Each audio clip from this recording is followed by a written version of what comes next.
another session of the 2021 Online Student Development Conference. I'm Mariette Harko. With me today, all the way from India, is Ramya Bansal and Joshua Kumbani. Hi, Josh. Hello. And then a very special welcome to Tammy Hodgskiss. But because Joshua is our presenter for the day, our host for today, sorry, he is going to give a formal welcome and introduction to our presenter. Take it away, Josh. Thank you very much, Mariette. Today, it is my singular honor to introduce our speaker of the day, who is Dr. Tammy Hodgskiss. So I want to welcome everybody who has joined us today, all the students and all our esteemed guests. Dr. Tammy Hodgskiss, Merit Senem Reinhardt, is the curator at the Orchid Center Museum, which is based at the University of David Patasran. Tammy is an archaeologist and she received a PhD in 2018 from this university under the supervision of Prof. Lynn Watt. She researches ochre use in the Middle Stone Age, employing use-trace analytical methods supported by experimental understanding. Her research focus is on how ochre and pigment was used in the past and how it can inform interpretation of cognitive abilities and social behavior of early modern humans. As the curator at Origin, he is responsible for exhibitions, lectures, and educational programs.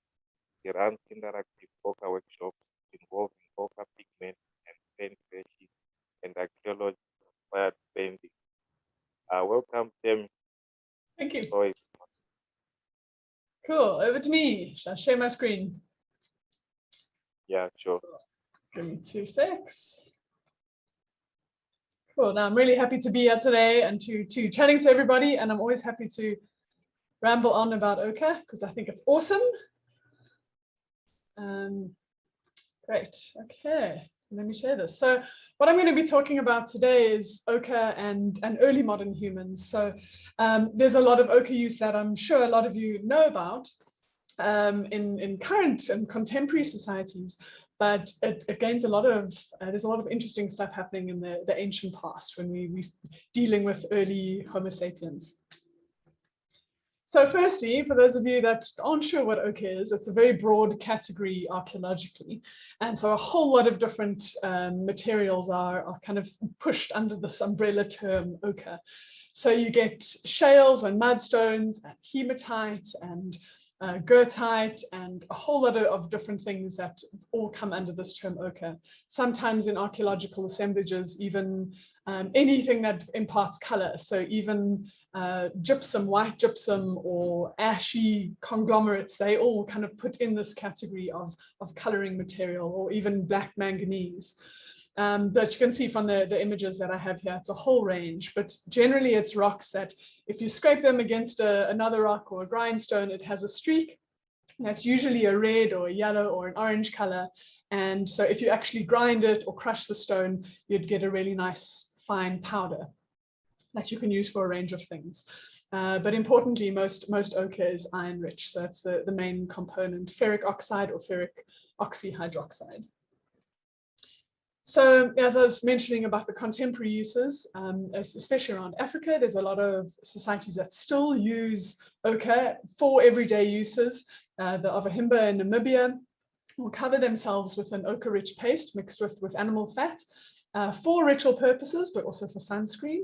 The same for ritual purposes among Zulu and Xhosa women especially, but also men as initiates.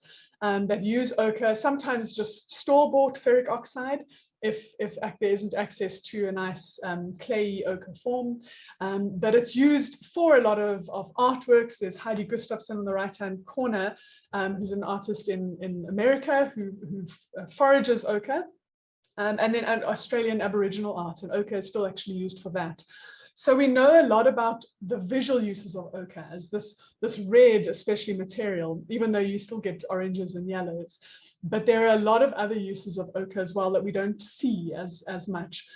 So the Ovahimba use the ochre as a paste for sunscreen, I mean, for ritual, but it's also useful as a sunscreen and a barrier on your skin to protect from insects. It also can be used as a polishing, like an abrasive for jewelry, that it actually is used to polish beads and gold jewelry even.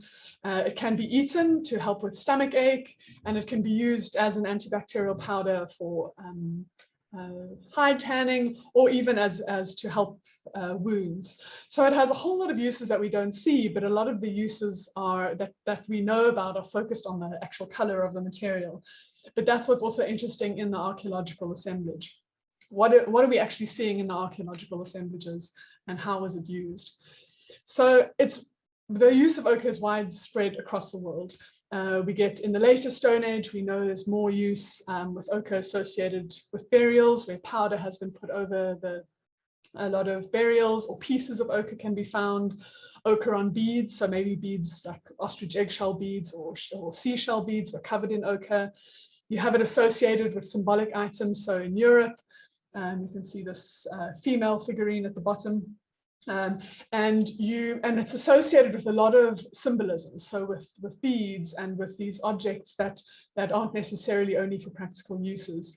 I also included this picture here in the top right with Miltos, so in Rome, and the Romans would use a lot of red, Roman capes, and ochre was often associated with power, and they would call it Miltos, and they used it in paintings and also used it as a fertilizer. Some forms of ochre have titanium dioxide, and it can be used as a fertilizer. So it has a whole range of uses. And then another obvious one is the rock art. In South Africa, we have a lot of rock art, tens of thousands of sites around the country, and the main pigment component is ochre. And this is the oldest rock art that we have dated in South Africa. This piece here from Apollo 11 in Namibia, that's about 27,000 years old. But a lot of our rock art goes all the way up to just 1,000 or even less years ago, where they were still finding ochre used in the rock art paint. So we have a lot of different uses of ochre that we know from a more recent part and from contemporary uses. But how does that inform how we interpret it in the ancient past? So the earliest evidence of ochre use in Africa, quite recently actually, there was finds at Bornewag and Katupan and Kanti Kopi, dated to about 500,000 years ago.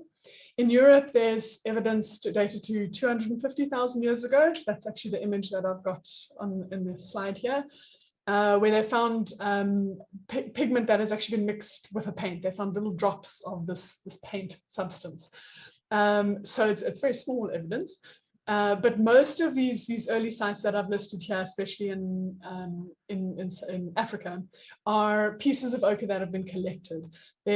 So we know that that people at the time were going out to collect ochre from different sources and bringing it back to the site, but not many of the pieces have been used. Some of them have a little bit of use, maybe they were ground against another stone, but most of them aren't used, but they were collecting it. So was the ochre itself, was it just important to collect the stone? Did it mean something? Was it the visual value in the stone that actually gave it importance?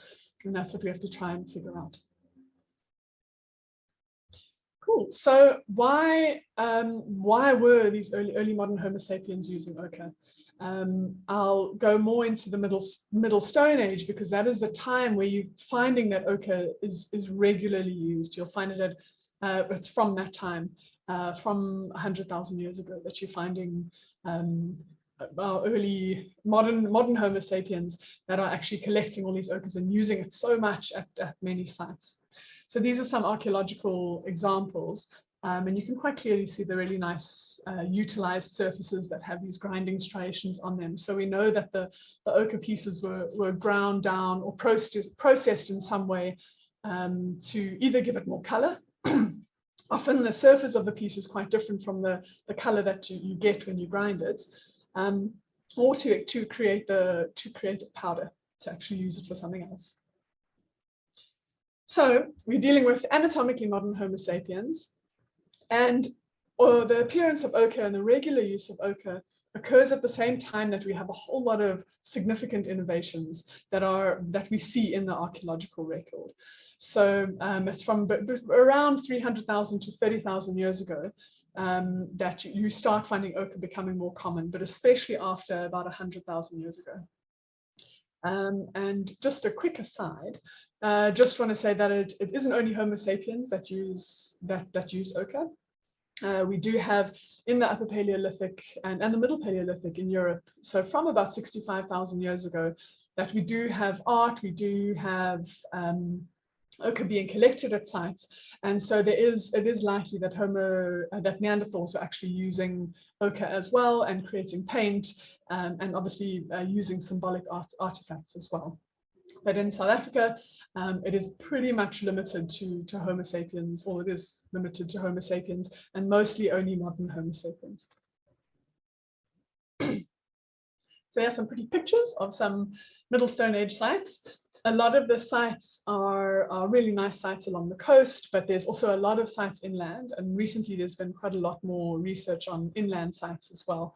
And mostly in cave shelters where the sediment has been protected, so that we can actually find a lot of archaeological remains, including bone as well. Okay, so I was talking about the innovations of the Middle Stone Age, so I just want to quickly go through them so you kind of get a context of when we're finding all this ochre. So we have advanced stone tool technologies, so the heat treatment of materials to get a better tool, and the hafting of stone tools as well onto handles. We have bone tools, so different types of raw materials being used for tools and quite complex tools being made. We have things like plant bedding being found where insecticidal leaves were used and ochre associated with that. And actually ochre associated with most of these things as well, which I'll go into just now. And then the use of a broader diet, a much better understanding of the landscape. So I've just given a reference there to Thompson et al. From the paper this year, where there's evidence that people were at about 70,000 years ago were actually changing the landscape with fire, and they actually knew how to control fire, and that it could permanently change the landscape. But we're finding in sight there's organized use of space, really wide range of resources, plant resources and animal resources, and a knowledge of how to actually capture these, so perhaps using traps and snares as well. Then we're also finding a lot of some symbolic items and items that show that there was this ability to store information outside the brain. So engraved ostrich eggshells at sites like Klipdrift and Diepkloof, dating possibly to 100,000 years ago. Shell beads as well, and evidence of ochre on these shell beads that were all strung in different ways, that were maybe decorative items or maybe used as a tallying device, but definitely had some symbolism attached to them. Then deliberate burials, also a paper just out this year in Kenya at 78,000 years ago. It's a child burial. And then the collection of crystals. So I think this is also something that I find quite interesting as well, that you're having these crystals being collected and brought back to the site. This is in the Kalahari, just over 100,000 years ago. And you're finding that similarly how it started with ochre, the first evidence you find is these pieces being brought back. So what value was attached to these pieces, even though they weren't used, that we can see. But why were people actually collecting these things and bringing them back? But then with ochre, as we go forward in time, then we see them using the ochre a lot.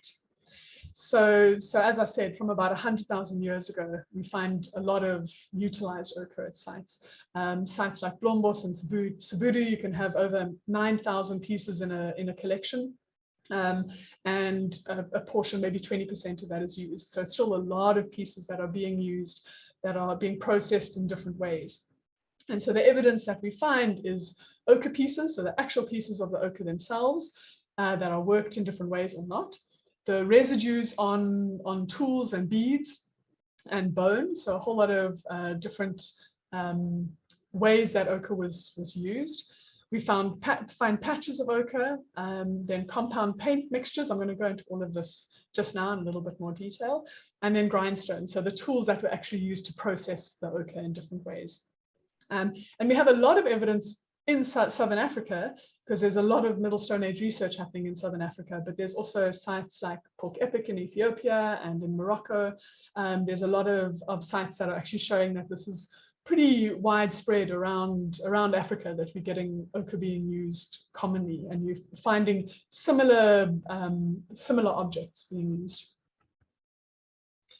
Okay, so firstly, starting with the ochre pieces, what we can find by looking at the pieces that they're used in different ways. So this is a really nice piece there, the grinding piece. This is from Blombos, where you can very clearly see that an ochre piece has been taken and ground against a stone to get powder. Some of the pieces are rubbed. You have a really, especially if it's a soft piece like a shale or a mudstone, that you can rub them maybe directly against your skin or against hide, and it doesn't form the same kind of markings.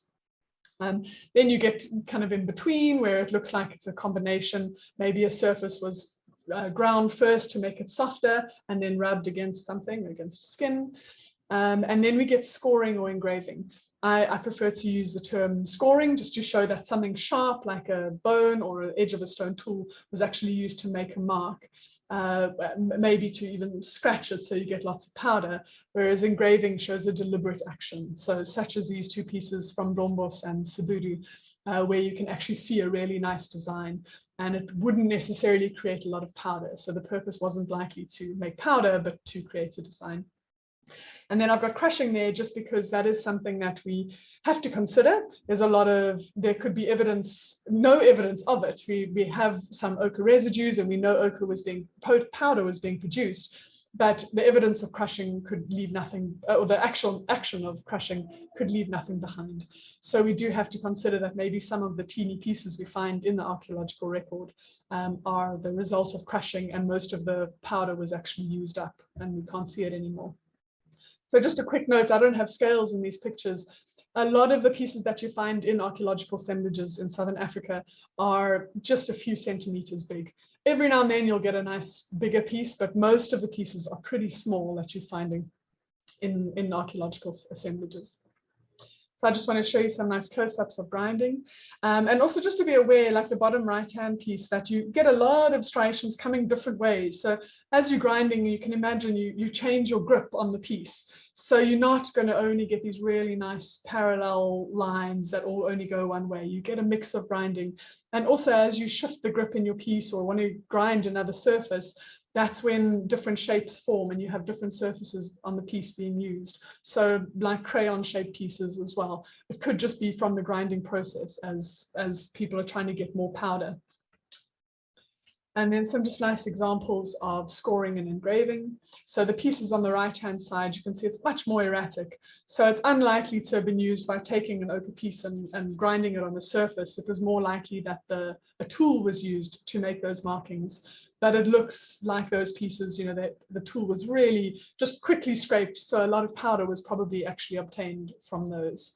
Whereas these other pieces from Classies as well, were much more deliberate. Ooh, and of course, we don't know what the designs mean, and we probably will never know, but it's interesting to think about it. You know, why do we keep seeing this crosshatch design? It's something that would be interesting to look into more. And then rubbing, so this is, as I mentioned, rubbing on skin or rubbing on hide. That just it doesn't really cause much surface shape change necessarily, but it shows that the piece was being used to rub directly onto something. So we don't have skin left in the archaeological record or hide going back to the Middle Stone Age, but the ochre can show how it was actually applied or may have been applied. Okay, and then so this is residues. This is when it gets quite exciting as well. When this is a piece from a flake from Cebudu, and you can see this residue on the right-hand side of the flake was cassine or milk cassine mixed with ochre and likely used to actually scrape something. So it wasn't used for hafting or anything like a nice residue or a glue. It was likely used to scrape, possibly even to scrape a hide, to process a hide. Then the pieces in the middle, these are really nice little Harrison's Poet segments that have ochre residues on the backed edges of the piece. So and further analysis of them has shown that it actually has resin as well. So it was likely, and the microfractures show that it was actually where the ochre is and the resin, they were likely hafted onto handles, maybe used as knives or as spears or something. So the question is, why was ochre mixed with it? Was it mixed with it to make a really nice adhesive? Did it make a better glue? Or is it because maybe to show your tool that you have the tool with the red glue, or to symbolize blood or bless the hunt? And we don't know. So there have been quite a lot of nice studies on that, which I'll go talk about just now. And then this is from Blombos with pieces, these abalone or palamon shells that have been ochre paint found in them, mixed with seal fat and charcoal, and then found actually with the stones and the grindstones. So it's quite exciting. Some of the oldest evidence of the use of a container and for creating an ochre paint. Again, we don't know what it was, how it was applied, but it's quite exciting that this is happening just over like about 100,000 years ago. Okay, and then I mentioned the beads as well.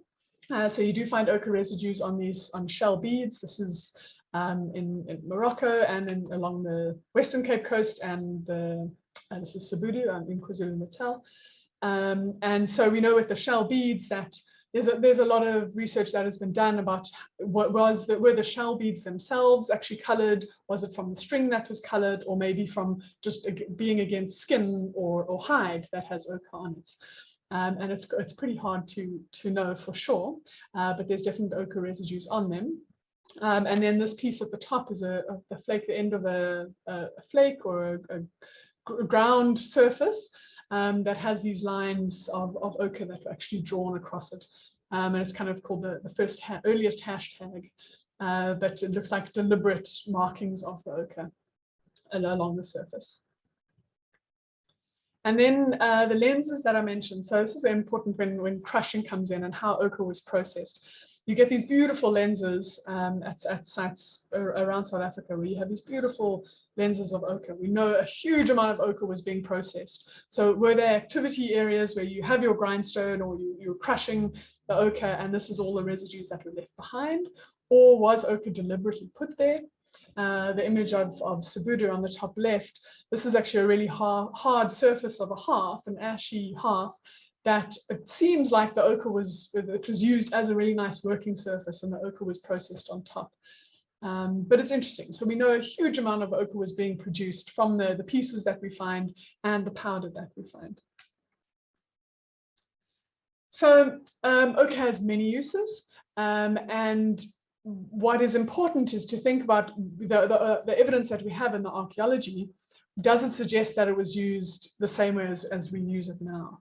And we've got to be careful of, kind of enforcing our interpretations of how we use it now into the archaeological record.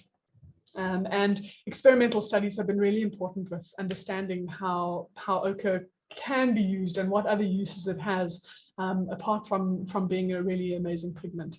But it always comes back to the question of why was red preferred? So we find orange and yellow ochre in the assemblage as well, but most of the assemblages in Southern Africa have this preference to use the red. So the yellow and orange pieces will be collected, but the red is mostly processed.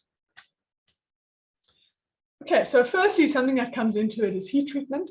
So it's been well established that if you heat yellow ochre, which mostly contains goethite or iron oxyhydroxide, oh, it's my phone. If you heat it in a fire or in a furnace above 250 degrees, then it'll change to a red ochre or a more red variety. And it doesn't mean that the higher it goes, if it goes to 400 degrees, it doesn't get more red. It's got to do with the chemistry of the piece. So that's well established. But it's quite difficult to know whether to identify archaeologically, even if you do destroy some of the pieces to do chemical tests, it's hard to know if the changes that you see and the chemicals and how the minerals have formed, whether it actually was a natural process or whether it was done intentionally. And so it's difficult to know as well if pieces were buried under hearths that were built 100 years later and the heat changed the pieces to red later on. But there's some ways of identifying hematite formation and manganese formation that can help us get clues into that. But we do know from the silkretes and different raw materials that were heat treated for stone tools we know that early modern humans, from 100,000 years, even further back, did understand how to heat treat by burying it under a hearth and getting good temperatures. They knew how to heat it. And so it's likely that that process was happening with ochre as well. But definitely more research can be done on that. Then just want to go through some of the experimental things that have helped us understand ochre. And I personally love experimental archaeology. I think it's such a nice way of understanding the archaeological record and understanding the material that you're working with. I did a lot of use-wear experiments, and it helped me know what I was looking at in the archaeology. So Rian Rifkin has done some amazing work on ochre and with the Ovahimba and different communities around Southern Africa as well, and using ochre in this study as a sunscreen. And he did chemical tests as well to look at the sun protection factor of different ochre samples, and that the red ochre compared to the yellow ochre in Namibia and Southern African samples as well, the red ochre actually had a higher sun protection factor than the yellow. And the traditional methods, the woman that would process it and knew exactly which type of ochre was better as a sunscreen, they just had that knowledge of which ochre to choose. So it's really interesting. It's not just a thing of picking up an ochre piece and going, oh, okay, this one will be fine. There's actually a lot more that you can tell just from looking at it, if you know the raw material. So in this case, red is actually the iron content and other minerals present in the red make it more effective. Then mosquito repellent. So it obviously, putting an ochre paste on your skin acts as a barrier. So it can be a protection from a whole lot of different insects, also ticks, fleas, and lice. But Rian wanted to look at whether ochre, and specifically red ochre, was a better mosquito repellent than others. And he didn't really find that it was, but it depended on what you mixed it with. So whether it was clarified butter or animal fat, some of them would actually attract the insects. And none of them were as effective as tabard and our modern mosquito repellents, but it did actually act as a barrier. And then hafting. So this is obviously based on the archaeological pieces that have the hafting residues, especially the segments that have the ochre and resin residues on the back portions. And then on ethnographic evidence. So in Australia and in Southern Africa and in Ethiopia as well, there's been a lot of some communities that actually use ochre in their hafting adhesives or mix it, they use it as an adhesive. The Namaqualand San use it about 100 years ago, 150 years ago. They would use it to attach their feathers to the back of their arrows. And so there have been experiments that have been done to look at why was ochre added? Is ochre a really good aggregate to add in to make a really nice adhesive? And there was mixed results. Sand was also really effective. Andrew Zipkin did experiments, and it was actually the roughness of the tool and the haft that made a difference. So it's that surface bond rather than the adhesive itself that was important. So there's a whole lot of factors to consider, and with experimental studies, sample size is really important, and making sure that you limit the amount of variables. And so obviously this includes what resins or gums or what types of ochre you use as well. So then hide tanning, which I've touched on a little. So also this has been used ethnographically, and we don't have much evidence of hide tanning in the archaeological record going back to the Middle Stone Age, just because of preservation. But we're finding these scrape tools, and we're finding evidence that it could be used. So Rian Rifkin again did some really nice experiments with ochre and hide tanning, and he found that red ochre is more effective to tan hides because of the higher iron content, and that ochre has antibacterial and antifungal properties. So it actually does do something to actually stop the decay process in hide. So it's something useful. It's not just used to color the hide, but to actually stop the decay process. And then as a polishing abrasive, so this is actually used today for gold jewelry. Even people will use reagent grade ferric oxide, so just store-bought ferric oxide, and use it to polish gold because it's really fine. And we know that, as I mentioned, some of the beads in the later Stone Age and Upper Paleolithic have residues of ochre in the beads, on the beads. But why was it actually intentionally applied, or was it transferred from the material that the beads were on, or was it maybe used to polish them? And so there's been some nice studies that have been done that actually show that it does speed up the polishing process, and it actually works much better to use another fine powder. But a coarse grain powder can be more effective. This is Joel Nivens did her PhD research last year, or finished last year, and she was working on soapstones and different kind of softer stones in Europe. But I definitely think there's more research that could be done on this in Southern Africa, looking at ostrich eggshells and seashell beads as well, to look at how ochre can act as a polishing abrasive, and understand whether it was hematite or red ochres, were they actually more effective, as Joel did find. Yeah, so importantly, when we're looking at ochre, there's a whole lot of things that can affect, I mean, the whole archaeological assemblage and how people used what they did in the past. So obviously it's access to ochre sources, how far away you are from a specific ochre source. And if we know that people were traveling 20, 30 or more kilometers to collect a certain ochre and bring it back, that it had some value. Then also the type of ochre that you collect will depend on how you want to use it, whether you want to crush it so that you can produce a lot to cover yourself in red, whether it's for sunscreen or for ritual, or whether you just want to make a small design on one piece. You know, what kind of ochre are you collecting? Then environmental conditions and access to resources. If there's competition or conflict on the landscape, or you can't move around much, we're going to find different materials in the archaeological assemblage. But then, because ochre is this beautiful visual material, we do have to also consider that it was maybe used as an indicator of your social grouping or your social status, perhaps, as it was for initiates or in the more recent past. So we do have to consider that as well, that both the social influences and the environmental influences. So to sum up, basically early modern Homo sapien ochre use is focused on powder production. We know there's a lot of powder being produced and used, but we don't know necessarily what for. That there was a preference to use red ochre, and often bright red or blood red ochres, and that there's consistent ochre use. So especially from about 100,000 years ago, that at every Middle Stone Age site, you're going to find some ochre being used. And it's still used today. So it's one of those interesting things in the archaeology that, you know, we don't necessarily use bone and stone tools today, but ochre is still widely used around the world today for pigment and still for medicinal uses as well. So it's a very powerful material, not just for its visual, but also for its chemical makeup.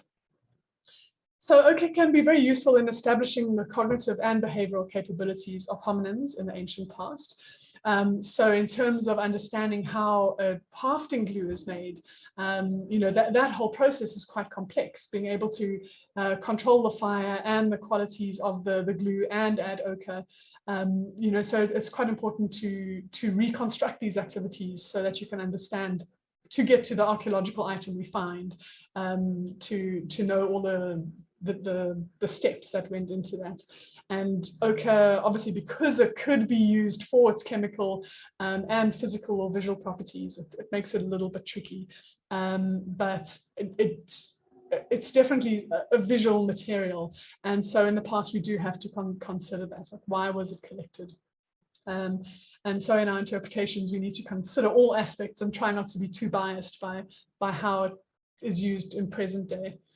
But increased subsistence ranges, so as people did move around the landscapes and the advances that we see in the technology, we also, it's likely that there's going to be this social interplay, that there's going to be this conflict and competition and mixing of people.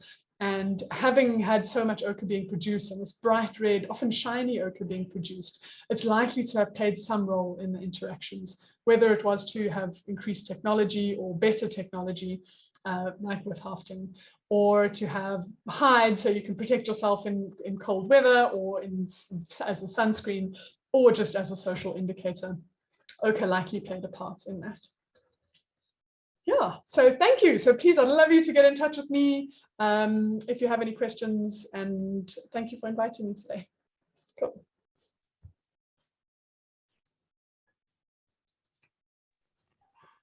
Awesome.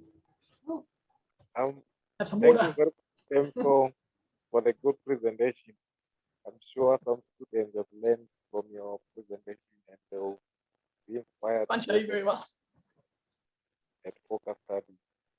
I will leave the floor to my colleagues if they have any questions they want to ask. Oh, I can't hear you very well, Josh.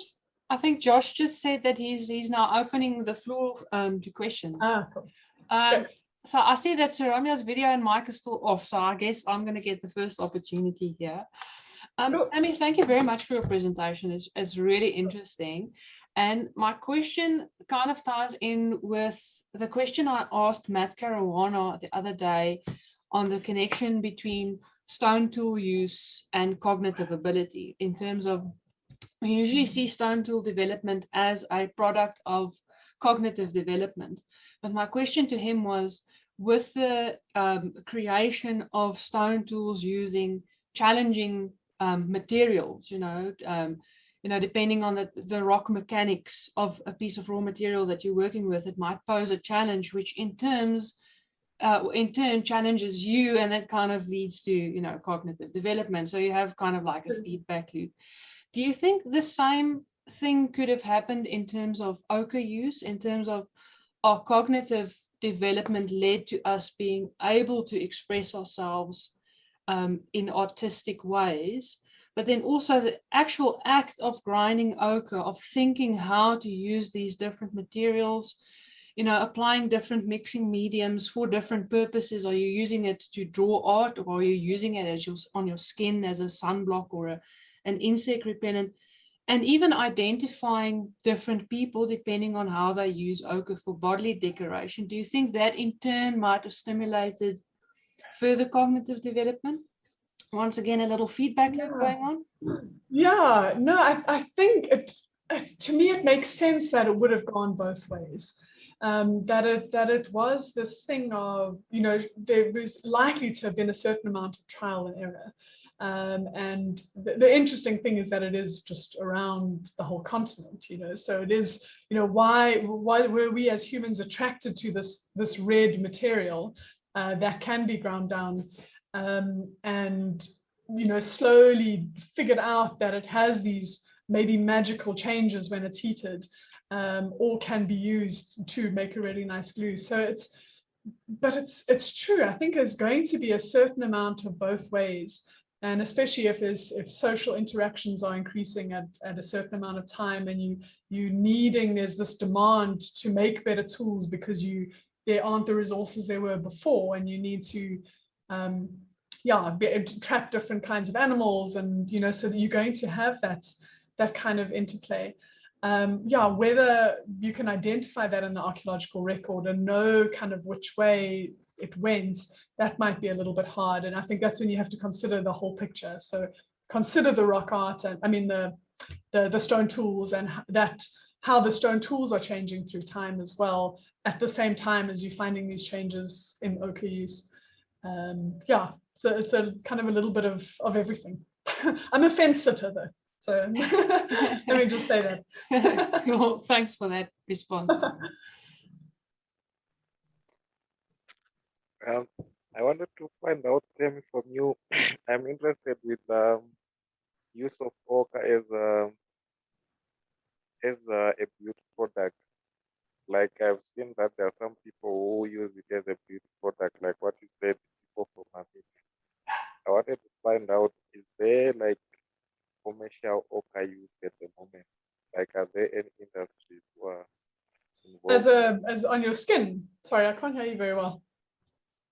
Yeah, like, are there any commercial companies who use ochre like for their beauty products at the moment?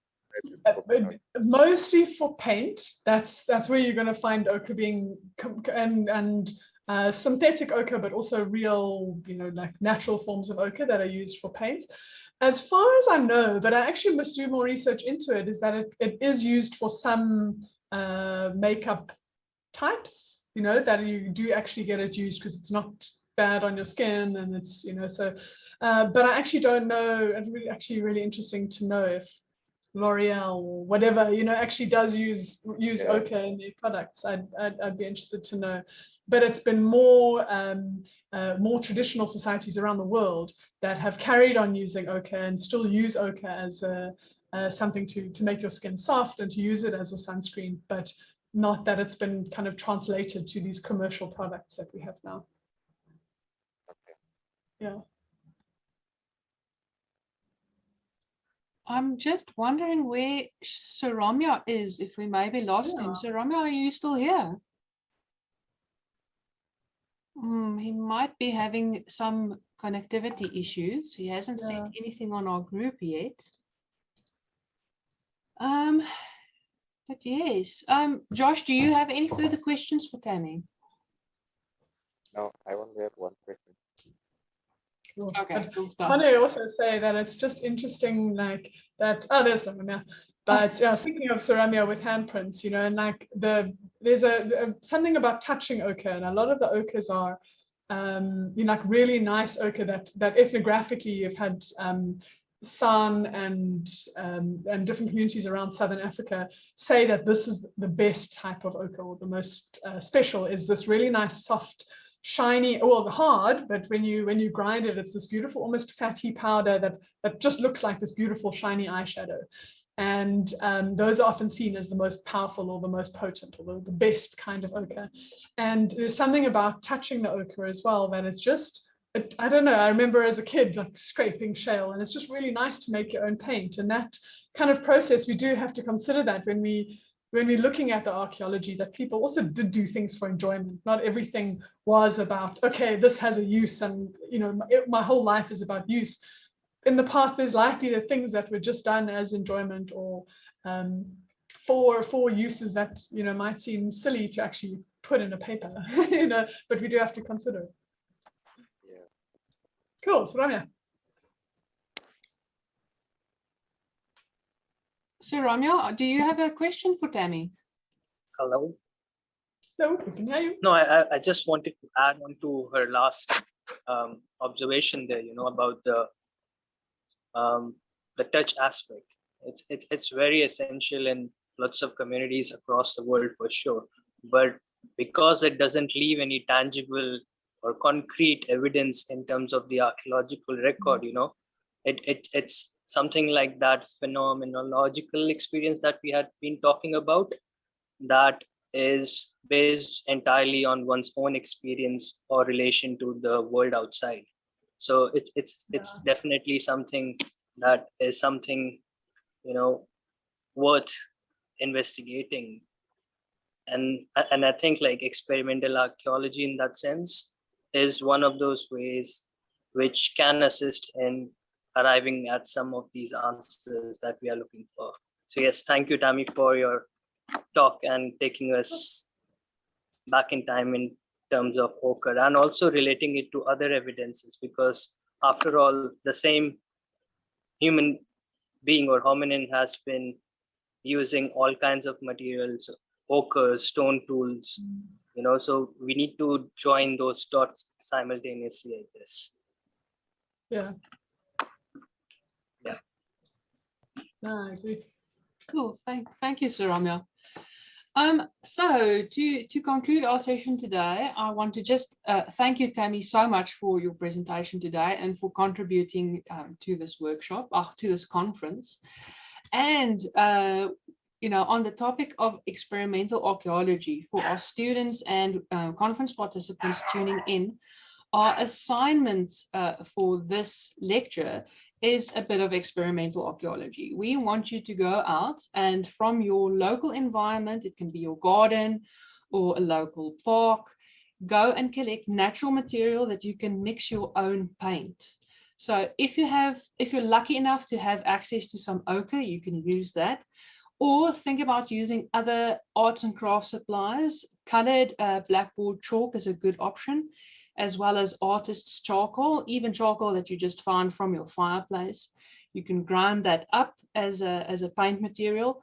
And then also use different natural materials as a mixing medium. So examples of that would be aloe sap. If you have some aloe plants in your garden, cut that open, crush out the sap.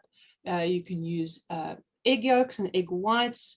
You can use saliva, although with COVID, just don't share your saliva with your friend. Just keep your saliva to yourself and your own mixing bowl. And then blood can also be used, but like for hygienic purposes, let's stay clear from that one. And then also animal fats, possibly even coconut oil, especially now that it's colder, that coconut oil is going to make a nice congealed paste for you to mix your paint with. And then in terms of your stylus or your drawing tool, you can use feathers, you can use fine sticks, you can, if you're brave enough, or if you've gone for a haircut, you can collect some of that hair that's been cut off and make a little brush from that. And sharp objects like porcupine quills, or even those sharp long thorns that we find on some of our local tree species, use that. And then as your actual drawing canvas, you can use paper, or if you maybe have a nice flat slab of stone lying around somewhere, those cement paving stones that you get at garden centers, that also makes a nice drawing canvas for you, and even like a flat piece of bark or a piece of wood. So details on that will be provided, and you should take a photograph of your artwork and submit it to us. And there are some awesome prizes up for grabs for the best primitive artist out there. Everyone, thank you very much. Tammy, once again, thank you very much for your contribution today. And everyone must have a lovely day further. Bye-bye.